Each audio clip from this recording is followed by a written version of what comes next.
Hello and welcome to Sweet Sycamore. We are in episode 4 of the book of Esther as we dig into the second portion of chapter 2. I hope that your faith is growing through this and through just digging into the Word of God. It tells us in Romans 10:17 that faith comes from hearing and hearing from the Word of God. And today that's exactly what we're going to do. We're going to get straight into the Word of God. And as we pick up in Esther 2, we see that she has been chosen as part of these 400 women that are going in this ultimate beauty contest to see who is going to be chosen as the new queen. It actually tells us that she went through 12 months of beauty treatments. Not only her, but these other 399 women. 6 months with oil of myrrh, followed by 6 months with special perfumes and ointments. Why? Why would you go through 12 months of beauty treatments? Well, Persia itself was actually known for being ahead of the times when it came to its baths and its plucking of the eyebrows and its painting of the hands, and the whole makeup thing was coming onto the scene, and Persia was leading the way.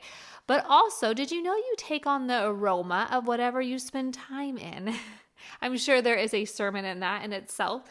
But with that, they would put them in these aroma baths so they would start smelling beautiful. Now, this is also a time when baths weren't a common occurrence, a daily occurrence like they are for us today. And so people would often stink. This is a hot, arid place where people would be very sweaty. And so for them, it was about making sure these girls are beautiful in every way before they meet the king, including their diet. And for us, we probably think, oh, it's probably all organic and it was probably the healthiest of the healthy. Well, I will tell you that that is more of a Western culture for women to be thin. More likely, they were probably trying to plump these women up because actually having some meat on their bones was very, very attractive. And so here we have this beauty contest of all of these luxuries they are going through. Now, why 12 months? Well, it seems pretty easy to think that if you were going to come into the king's harem pregnant, well, they would definitely be aware of that if they gave this 12-month beauty treatment before you could even go see the king. And so this would make sure that the king wasn't fathering a child that wasn't his. Now, verse 13 gives us a realistic picture of what it would have been like to be one of these women. It says that when it was time for her to go to the king's palace after these 12 months, lets us know that they weren't actually in the direct confines of where the king was at. So there was no run-in chance. So this was the first time that they were going to meet him. She was able to make her choice of whatever clothing or jewelry she wanted from the harem. And that evening, she would be taken to the king's private rooms. And the next morning, she would be brought to the second harem, where the king's wives lived. And there she would be under the care of a different eunuch in charge of the concubines. Now it says that she would never go to the king again unless he had especially enjoyed her and requested her by name. And I look at this whole process and I think how sad it must have been.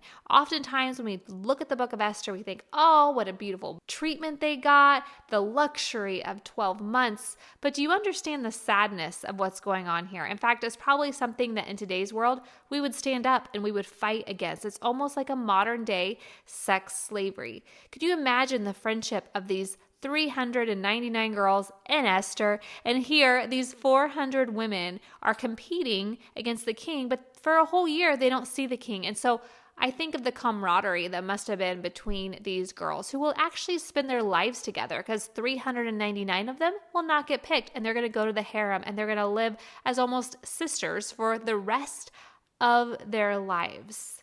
Now, I think that if we had that in the Bachelor show today, and you actually had these women just hanging out for a long period of time before they actually meet the bachelor, who knows? Half of them may say, hey, the girlfriends are better than the guy, and I'm just going to leave here with a bunch of true friends. And I'm sure that's how these women were. They actually had a camaraderie. They became almost like sisters living together for these 12 months. But there's also this understanding that 399 girls who lost would be banished to the harem, where they would stay the wife/concubine. You can say wife, but they had no authority, basically to raise children for the king. But he would only call for them afterwards if he enjoyed them and remembered their name. This is one of those moments where I think if your mother or father gave you a really unique name, you'd be just, so upset at this moment, because if he couldn't call you by name, then he would never call for you, which means you would never experience children. You may never experience part of that family life. It's almost like you would live as a perpetual widow if he never called for you again. And I look at the sadness of just living in this harem and never being able to leave and being the king's sex object should he happen to remember your name. But at least if he did remember your name, hopefully you could have children and almost feel like that somewhat form of a family. And this is a situation that Esther finds herself part of these 400 women. And it is so sad, but Esther's life is kind of full of sadness because verse 15 tells us that she was adopted by Mordecai, that both her mother and her father had passed on. Esther knew sadness. And so maybe it wasn't too much of a shock when she's part of these 400 women, but we see that there is favor that God has given her with Haggai, this eunuch. And we talked about that in episode 3. But she goes to him when it's her turn to have her night with the king, and she says, whatever you suggest is what I will wear. It's the jewelry I will take on me. And he tells her what to do, and she obeys it. And it says that she was admired by everyone who saw her. I would love to know what she was actually wearing. Was it beautiful? Was it simple? We have no idea. But it was something that everyone admired. And I look at this and think this is not something that Esther would have known on her own. She is taking the advice of this eunuch who is in charge of her. And we see this attribute of Esther come forward, even without hearing words out of her mouth just yet, that she is perfectly compliant. She says, whatever you say is exactly what I will do. I mean, isn't she the ultimate anti-Vashti? Where Vashti stood up and had her own thoughts and said, this is what I'm going to do. Here we have Esther, and she says, whatever you say is what I will do. Now, obviously, there's a difference. Vashti was being asked to do something that went against her moral code. Esther is just figuring out what to wear with the king. But we're going to see that this personality trait of Esther is going to make it difficult in the future for her to actually make a stand. It's this idea of being women of humility, women who are compliant, women who don't make a fuss about everything, versus being women who are battle ready, women who will fight against anything that goes against the word of God.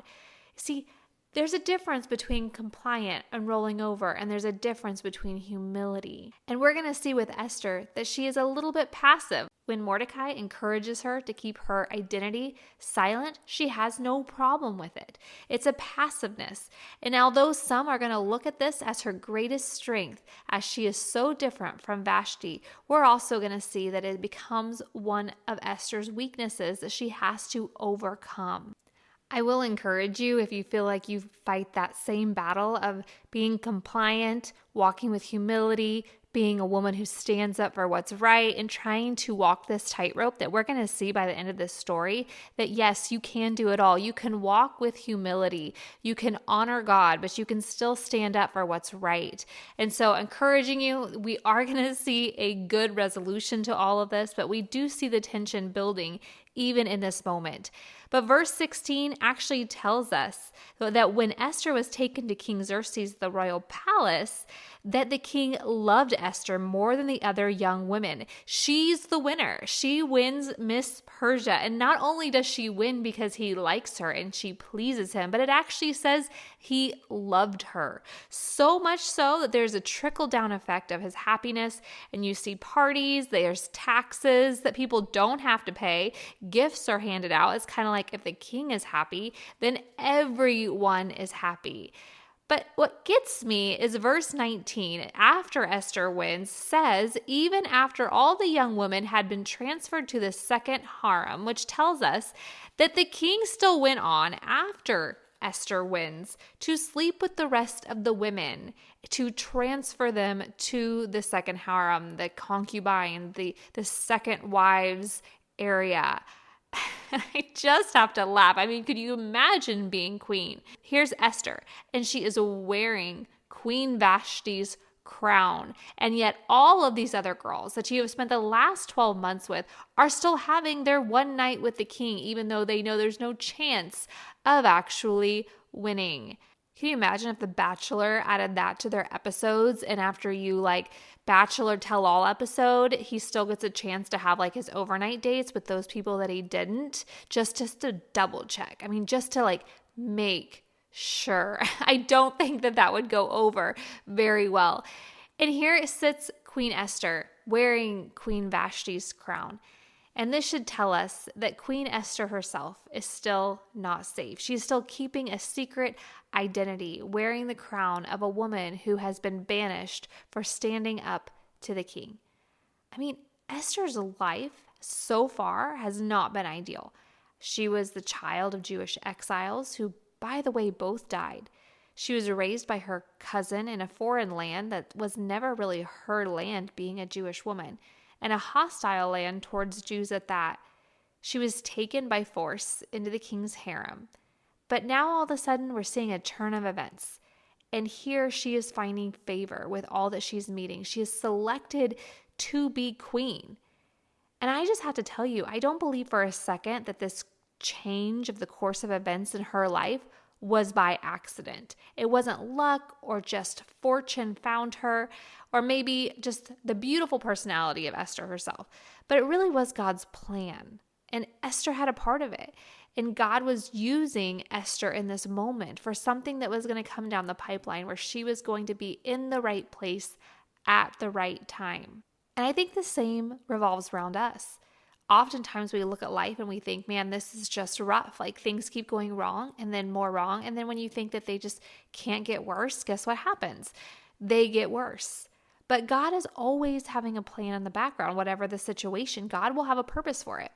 And even the evilness of King Xerxes requesting this immoral act from Queen Vashti, being drunk in the moment with wine and with rage, God used it. God used it. And I want us all to know that sometimes there's people in our life that are pushing evilness on us, and that cannot defeat God's plan for your life. I hope somebody hears that.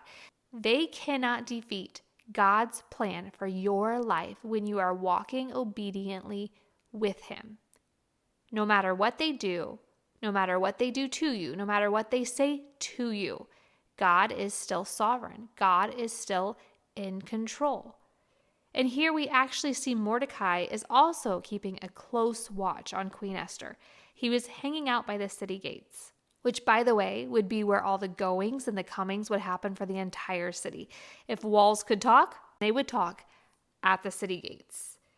And I see Mordecai just sitting there listening to what's going on, and it's almost like he himself has lived this life of blending in like a chameleon. And I'm sure that's where Esther herself is getting it. Finding the favor, blending in, easy to assimilate, marrying a non-Jew husband. I know it's not like she had a choice, but still it seems like she's actually trying to do it with winning the favor of others. And here we see Mordecai doing the same thing. He is blending in. He is just trying to be a part of the surroundings, hear what's going on. It's almost like, hey, if we just blend in with our surroundings and we don't tell people exactly who we are, then not only can we survive, but perhaps maybe we can thrive. And at this point in time, the plan seems to be working because both Mordecai and Esther are thriving. And Mordecai is again at the right place at the right time. He actually hears two of the king's eunuchs plotting to assassinate him. And so he goes and he tells Esther. Esther goes and tells the king. She gives the credit to Mordecai. And it's actually written down in the book of history of the King Xerxes' reign, which is important for later. But that is how chapter 2 ends. As simple as that. Mordecai did a great deed for the king, and guess what? It is written down and nothing else. During this time in history, if anybody were to save the life of the king in this kind of manner, kind of exposing a plot to kill him, this person would be extremely honored. And here we see that it is written down and that is it. Nothing else happens to Mordecai. No praise, no glory, no gift for thanking him for saving his life. But the biggest thing that I think I can get as we end chapter 2 is that God's hand truly does hover over every single detail of our stories. He is moving little pieces into place that may make no sense in the moment. Perhaps you're wondering why you're being overlooked for a job promotion, but it's because God has a whole new job waiting for you that He is preparing. Perhaps it's trying to figure out why your home is in such turmoil, but then realizing that God is going to be preparing for something new in the future. I don't know what it is for you. It's different for every single one of us. But I do know that God works in the littlest, tiniest details. Even in our disobedience that we've been talking about over these last handful of episodes, that He is able to turn it into something for His glory. The disobedience of the forefathers of Mordecai and Esther, it's going to put Mordecai and Esther in the right place in history for them to do an action that's going to require them to be brave and courageous and stand up. But God can achieve His own purposes in the midst of our own compromise. Where Esther and Mordecai both are compromising their faith to blend in doesn't mean God is going to stop working. The history of compromise in their fathers and their grandfathers does not disqualify either one of them out of God's plan. And I hope you hear that today, that there is hope. If you're a woman and you married an unchristian man and you knew you shouldn't, you knew God was telling you not to, guess what? God can still use that for His glory. Maybe you chose the wrong career with wrong motivations. Guess what? God can still use that. Maybe you have years wasted in pursuit of the wrong goals. Guess what? God can still use that. God is still sovereign. Even in our choices that were incorrect from the start or wasted opportunities, nothing is wasted on God. And maybe He's brought us to a place where it was a rough getting there and it was an uphill battle, or life was just plain hard. But we're going to be able to serve Him in a unique way because we're in a unique position that nobody else may be in. And that's what we find with Mordecai and Esther. God can make beautiful pictures out of smudges and stained efforts, past failures. We can still have a significant part of God's plan. You are not disqualified. Esther, Mordecai, even in the midst of their blend-in attitude, don't speak up. You can thrive more than just even surviving if you deny who you are. God is not done with them. And God is not done with you and I either. If there's breath in our lungs, then there is still a story to be told. God's glory can still come out of all of the mishaps of our life. But let's take it back to the very beginning that we spoke about today, and that is these women soaking up these perfumes for 12 months. You see, they needed to take on the aroma of what they were soaking in order to please the king. You and I, if we want to remove ourselves from some of these hardships of life, from compromise, we need to focus on what we are soaking in. If it's time for God's glory to come out of past failures, what are you soaking in? Are you soaking up the failures? Because if so, you're going to start smelling like failure. Or if you're soaking up the Lord, even in the midst of our failures, even in the midst of our compromise, but we start surrendering and we just start soaking in the Lord, spending time in His Word, spending time in worship music, guess what? You're going to start smelling a lot sweeter. You are not disqualified, but I will encourage you to make sure that you are not soaking up the failure, soaking up, here's where I missed the mark. Instead, soaking up the Lord, because He is the one, not us. He is the one that turns those past failures into something where He gets the glory. Oftentimes, I just sit in awe of Jesus, because I know I am a mess. I know I am disobedient. I know that I sin. And yet God still chooses to use me as a significant part of His plan. And my friends, He chooses you too, just as He has chosen Mordecai in Esther. So I encourage you to soak up that goodness of God and how he keeps choosing us over and over, even in the midst of our own failures. We are going to go through chapter 3, the first part, next time. I hope you gain something from today's devotional through this last portion of chapter 2 of Esther, and we will come back again next Wednesday.